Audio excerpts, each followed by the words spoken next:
Hello, and welcome to Fireside Chat, where we discuss mindsets, routine, and home essentials that will facilitate you living in alignment with your creativity. Tonight, I'll be speaking with Ami Blackford and Sage the Garden Fairy about the big bad destroyers. Grab a delicious beverage and join us for Live Life Creatively in Episode 2, Dreamstealers. Ami, welcome back to the studio. It's always so good to see you. You're looking very refreshed, if I might say. Give our listeners a little background around tonight's topic. Why is it an important one for creatives to understand? Sola, thank you so much. It's great to be back. I always enjoy our little breaks because it makes me excited to come back into the studio. So this topic is really important because creatives are sensitive. Our creations are, a lot of people will compare them to having a baby. Now, people with children that aren't creative might say, hey, wait, back up. But when you are a creator, when you are somebody that works on creative projects, that is the level of love that you do put into it. And that is how it feels. That's how I always feel about one of my books when I'm getting ready for someone to read it. So that's the reason why this is so important. Just like you're not going to leave your kid with any babysitter or expose them to certain types of people. This is kind of that same concept. It's in the same vein. Okay, I'm not trying to compare my book to a living, breathing child. What I'm saying is there's this sensitivity and love that you have for it, and there's also vulnerability that goes with it, and innocence that goes with it that needs protection. I really like that frame up that you just did for us there. So tell us, what is a dream stealer? Thank you. A dream stealer it's someone who is non-creative. These are usually, everyone is born with the innate desire to create. That's why we do it a lot in childhood, and we love it. That's our favorite time of the day, right? In kindergarten, first grade, if you can remember back that far. But getting those crayons out and coloring, doing puzzles, Play-Doh, any sort of creative activity when you're tapping into your left brain is something you just innately enjoy as a human being. And dream stealers are blocked creatives. That's all they are. But they are the enemy of creatives because at some point in their life, they were told that creating was a hobby. It was something that wasn't valid. And they bought into that lie, and so they stopped creating. And dream stealers become extremely agitated, angry, jealous, and resentful of those that they see still creating. It's like the little kids are out on the playground and one of them has been put in a timeout because, they're getting into fights on the playground or whatever. But they're up against the fence and they're having to sit there and watch the other kids screaming and playing and having a good time. Do you think that kid's sitting there thinking, wow, look at them. They're having a blast. I feel really good that my classmates are carrying on with their lives and having a good time. No, they've got their arms crossed. They're giving everybody the evil eye as they walk by. Anybody that asks, so how you doing? I'm not good. I'm not good. So it's that same type of scenario. Dream stealers are on the sidelines. Now they are doing it of their own volition, but they're still standing on the sidelines and they are scowling at those that are in the game, playing, creating, and many times, in fact, are going to trick those that are playing into coming over and talking to them and telling them how excited they are about what they're doing so that they can effectively squash it under the heavy weight of cynicism. That was a very powerful picture you just painted for us there. So what are some red flags you've got for dream stealers? Like, who's posing as a trusted confidant? What are some red flags that you've noticed that you can tell our viewers, our listeners? Yeah, red flags, they're always there. You just have to be aware of them. A big red flag is someone who is asking you about, they overheard you talking. You inherently already knew not to talk to this person, okay? But all of a sudden, they're interested in what you're doing. This is a person that before this moment in time was like, yeah, to everything that you said, every enthusiastic remark you've ever made. They just their eyes glaze over. They interrupt you 3 words in to either tell their own story or They suddenly become fascinated with how the Doritos are arranged in the bowl at the party you're at. It's that type of thing. So that's a major red flag, is someone actually petitioning you to talk to them about what you're doing. It's always a bad sign, okay? So this is a person that's trying to collect information now to take back to their Dreamstealer cave and formulate their villain plan to take you down. The second red flag is going to be someone that had a dream that they tried pursuing and it didn't go well. So they have cynicism right out of the gate. So they're not enthusiastic, as is I'm going to call the passive Dreamstealer. They're under the radar. You think passive aggressive? It's like that. They're under the radar. They're pretending, I really want to know. I'm so excited for you. Tell me more. This one is a more aggressive Dreamstealer. They're not really trying to cloak their cynicism. No, they're kind of waving it around like the big red flag, right? But you can't help but want to talk to them about it because you're trying to lift their spirits, that they too can forge ahead and start a new project. That's all it takes. So right out of the gates, they're just like, so tell me about this project. But they always link it to their failed one. The author so tell me about this agent you're pitching. That's going to be hard, right? I pitched like 5,000 of them. I finally got one and she sucks. But go ahead, tell me about your big hope and dream. It's going to be like that. Another red flag is someone who is constantly pushing being realistic on you. You just need to be realistic.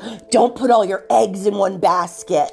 Just, this could flop. I don't want you to be heartbroken. They're overly concerned before the book is even written that it's gonna crash and you're gonna want to commit suicide afterwards. And I'm sorry to anybody that deals with this. I'm not trying to make fun of it, but this is how they behave. I've had it said to me, we're just afraid for you.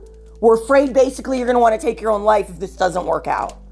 So they've always got to interject that net, that safety net. That's how they see it, like at the circus. You're up there, you're having a good time up on the high bar, whatever that thing is that goes across the circus. But you need this net down here just in case, because you're most likely, it's not just in case. More than likely, I even have the statistics. I Googled it. Your chances of succeeding are like less than 1%. It's like 0.1%, 0.01%. I'm sorry. It's not even close to almost possible unless you're the next J.K. Rowling, which I seriously doubt. She was the all-time best-selling author of all time, and you're not that good. So it's that type of thing where they're just really concerned for your safety. Then you're going to have the fourth one to look out for is the narcissistic collaborator. They're only interested in talking to you if they are somehow included in said dream. You're going to write my idea for me next, right? Right? Once you get this off the ground and you do all the legwork, you're going to write my idea for me and then we're going to be fucking rich together. They've always got this scheme. You're going to take me traveling with you around the world. You're somehow sharing this dream with them. It's like you went out to fucking dinner with a Groupon and you're just going to split it right down the middle, even though you're going to do all of the work.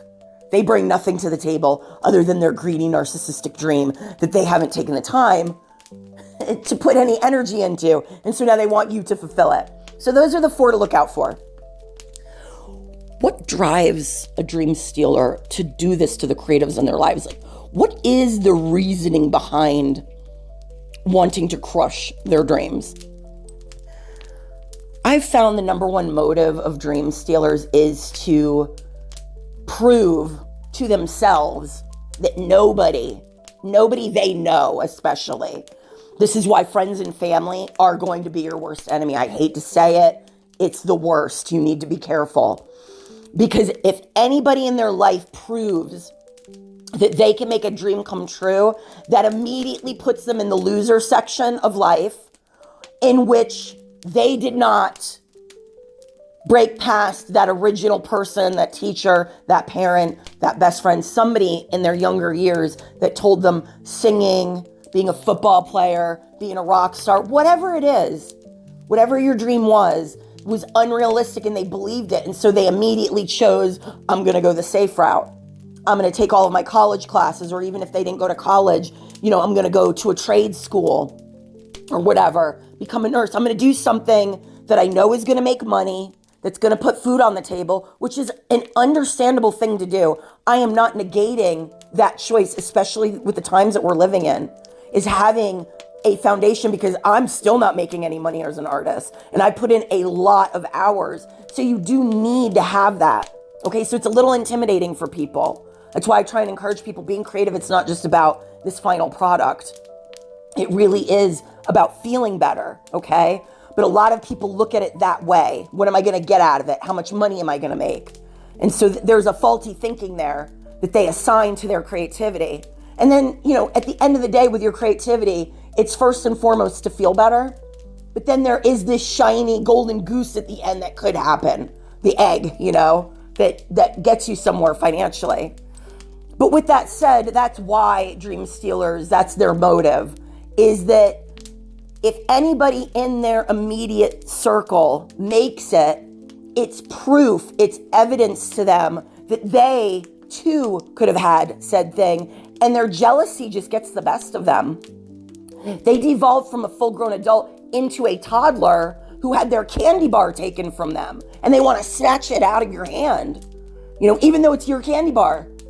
Theirs they left melting on the bench back there, and because they see you with the candy bar now, they want theirs back, but they can't get it back. And so it's just this angry assault almost on those that are doing it. So that's their number one motive, is you're revealing that if you put in the time and the belief, anybody can achieve their dream. It is simply a goal that, as long as you keep walking towards it, at some point you're going to finish. You're going to cross the finish line. And that's just how it goes. Really well said, Amy. Thank you for that. When you've identified someone in your life as a dream stealer, how do you recommend we deal with it? The first thing is, do not confront these people. You're just going to go in circles with them, and it's going to burn up a lot of your creative fuel, and it's a waste. They have convinced themselves that they're right, and any sort of, but you could do it too. Don't do that. It just agitates them, okay? It's like, poking a shark in the face that's hungry. Just don't do it. Don't recommend.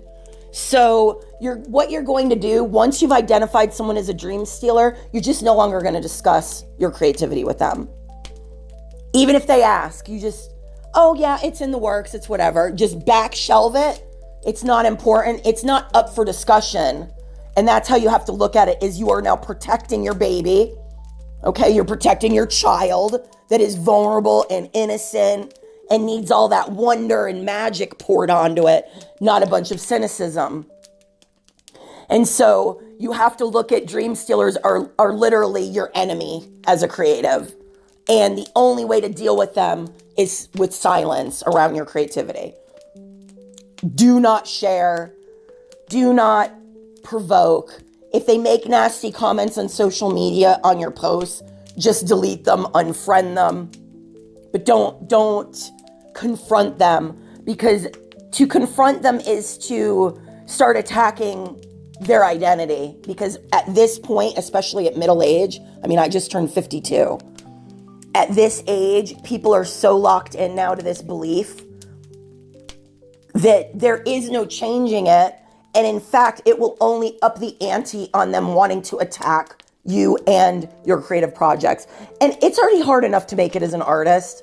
We don't need people that are locked and loaded coming for our projects. It just is unnecessary, and it's going to set up scenarios for you that it just makes things more difficult than they need to be, because they are already difficult.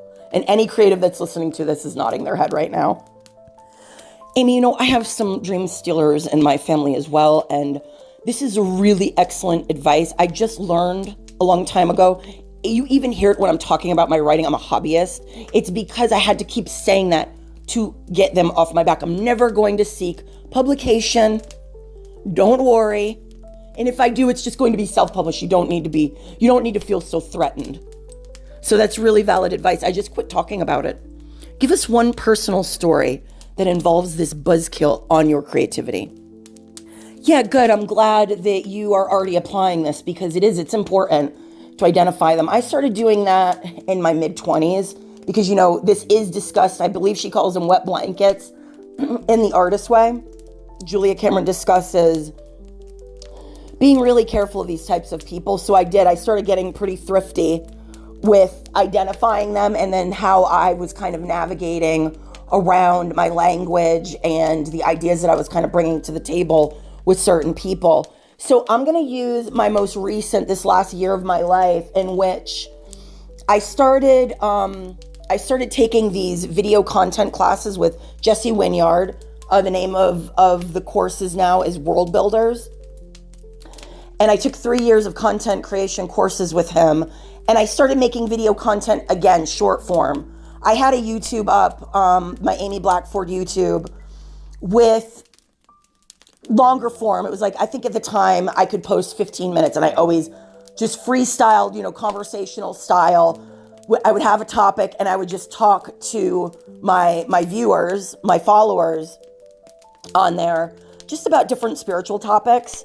And when I took the short form, because that's what he was teaching, and activating your voice and how to use your voice, I took short form content with him and started understanding the mechanics behind it and how I should be approaching each and every video.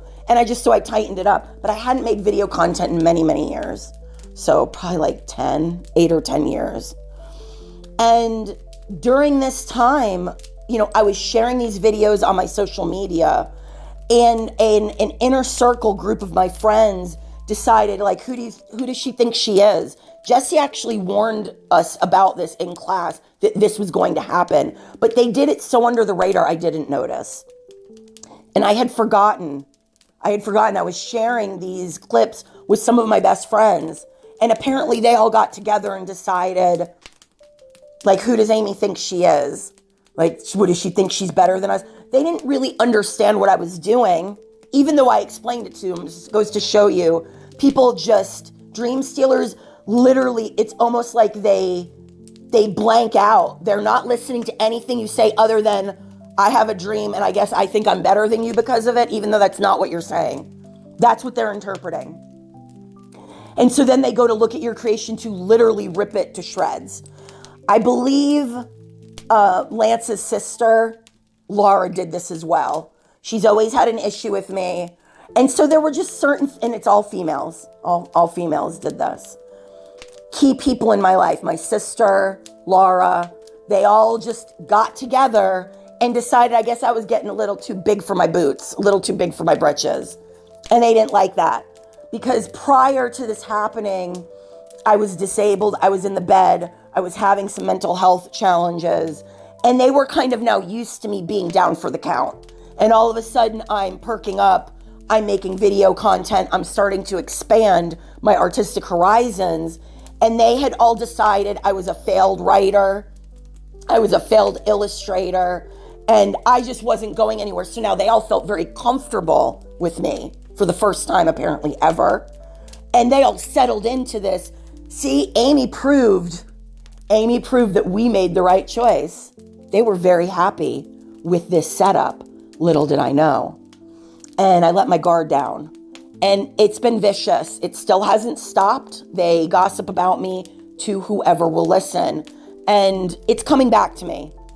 I spoke about this in Remote Attack. This is the motive I have discovered for Remote Attack. So anybody that's listening to this can go ahead and listen to that. It's the first podcast series that we did under Supernatural Stalkers. So I found that the motive, and it's been a big buzzkill. It made me push forward in my own art, but it's been a buzzkill on me putting it up on social media. They've crushed my social media. So if you're listening to this, help me out. Please like and subscribe. Go on my social medias. Give some of my content just some love, please. I don't normally ask for this type of thing, but I need to start doing it. So yeah, it's been a buzzkill because all of these people know I've been on this mission since I was 20. And so having them come after me in this manner, in this way, is extremely painful. It is. So anybody that's out there that might be going through this, where you had this dream and everyone around you pretended like they knew and they were on board and they were cheering you on. Meanwhile, they were really sticking a knife in your back and hoping that you failed epically. Not just failed, they want an epic fail. Just know that there's other creatives out here that understand, and it is painful. But you know what? The best vengeance is to be the most successful creative that you can be. First and foremost, use your creativity to make yourself happy and healthy, okay? And then the second thing is, show them what you got. Make it your priority to hone your craft. Hell, add a new craft in there just for funsies, okay? And when you do this, it's going to help you expand as an artist. So remember, no great artist ever was supported and people were cheering them on. It wasn't until they were famous that happened. So we're in that same boat. Amy, thank you for all of that. Next up, you're going to ask Sage about the number one dream stealer in her life. We want her to know she's in a safe space to open up. Hello, Sage. I know you were hesitant to discuss this for fear your dream stealer may be listening. I promise we won't mention names. Can you give us a little background into what happened that stifled your dream? Hi, Amy. Yes, thank you for that bit of reassurance. I do. I need to know that this is a safe space to open up. So I'm just going to trust that I'm in good hands right now. Oh goodness, I don't like discussing this, but maybe it'll be therapeutic for me. The background is you know about my candles and my dream of making candles, and I discussed this with the wrong fairy, the one we shall not name. I told her about my dream of having this candle shop on Etsy, and she told me I was going to need a driver's license to open this shop to prove my identity. And I said, okay, well then I'm going to go ahead and get this driver's license, whatever that is. I'm sure it will not interfere with my dream. And she insisted that I could not have a driver's license because, well, I would need to pass a driver's test, which apparently I need to be a human to do that. Now that is a steep hill to fly up. However, I believe, if you believe, and I know you'll agree, that it's not that steep for me to be able to fly up that hill, I don't think. Oh, wow. Okay, I have not researched whether you actually need a driver's license to have a shop on Etsy. You did say Etsy, correct? I feel like that's what I heard. That is one of those. Okay, you're giving me a look. Never mind. You're right. There is no hill that is too steep. I'm not about to become a secondary dream stealer on you after getting you to come on the show to discuss this. So tell us how well did you know the fairy we shall not name? Sola, can you get her some green tea? Amy, thank you for that. I was starting to feel a little bit of tension. Can you make that honeysuckle tea, please? I knew her since we were just baby fairies. We were tiny little dots. We were little baby fairies together. Our mothers were best friends, and so we were best friends. You know the story. In fact, if she had not crushed my dream like a human's foot on a daisy, I would have invited her to be my partner. That is what I wanted. She already has a shop, or she did, and I'm starting to think that's why she wanted to prevent me from my dream, is because hers, it got a little lost in the mix. She got a little careless. And so she was selling fairy water. I hope I'm not giving away her identity to anyone, but you need to watch out for her. She's the passive type of dream stealer. She pretends to want to hear And then once she hears it, she's also a nanny, and so she doesn't like that job very much. And so I think she's very agitated with my position here at your home as the garden fairy. You know, it's the Etsy was going to add to the dream, but I feel like I have so much space, and I love the rabbits, and there's more snakes than I would like. However, it is one step closer to me living my dream. Maybe you could open the Etsy shop. Force, you are human, and I'm sure you have one of these driver's license things, and maybe we could connect on that. There's some hope. Do you hear it in my voice?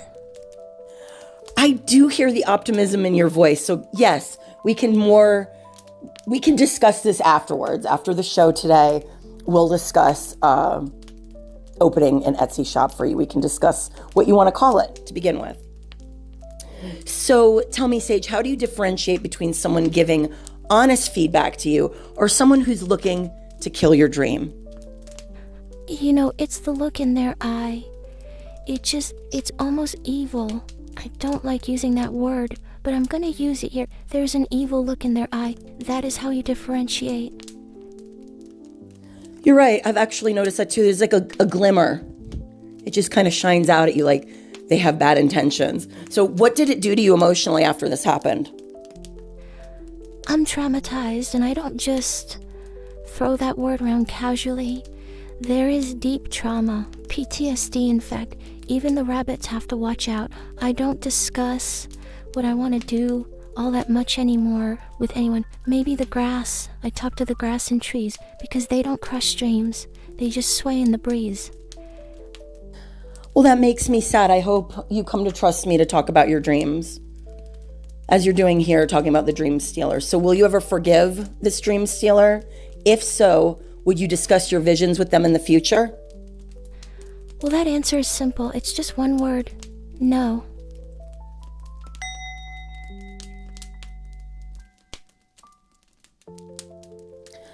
This concludes tonight's episode. If you enjoyed our conversation, please give this video a like and hit the subscribe button. You can find information about Ami on Facebook and Instagram in the description box beneath this video.